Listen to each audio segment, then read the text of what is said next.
మేము వచ్చి ఒక మత్స్యకారులం అండి. మమ్మల్ని పట్టపు రాజులు అంటారు. మా గ్రామాలు 146 గ్రామాల దాకా ఉంటుంది. మేము వచ్చి నెల్లూరు డిస్టిక్, అలాగే తిరుపతి డిస్టిక్, అలాగే ఒంగోలు డిస్టిక్లో నివసిస్తుంటాము సముద్రం తీరాన.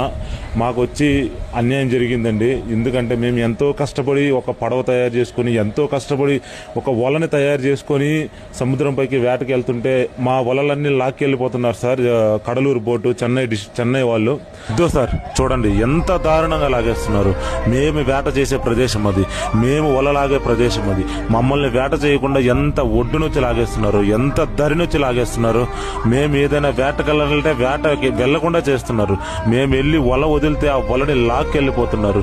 మేము ఏదైనా అడిగితే మా బోట్ల మీద, మా చిన్న చిన్న పడవల మీద, తెప్పల మీద ఆ బోట్లు ఎక్కిచ్చేస్తున్నారు. మాకు ఎంతో అన్యాయం జరుగుతుంది. మా చేతిలో ఉన్న కూడుని లాక్కెళ్ళిపోతున్నారు. దయచేసి మీరందరూ సపోర్ట్ చేసి ఈ వీడియోని నారా చంద్రబాబు నాయుడు దాకా వెళ్ళాలని మనస్ఫూర్తిగా కోరుకుంటున్నాను.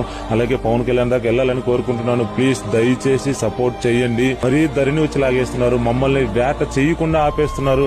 మేము ఇంకా ఎలా చేయాలి? మాకు బతుకు తెరువు అదే. ఉదయం లేచి మేము వేటకెళ్ళాలి, చేపలు తీసుకురావాలి, అమ్మాలి, దాంట్లోనే మేము తినాలి. అదే సార్ మా బతుకు తెరువు. అది కూడా పట్టును కొట్టేస్తున్నారు సార్. మేము ఇంకా ఎలా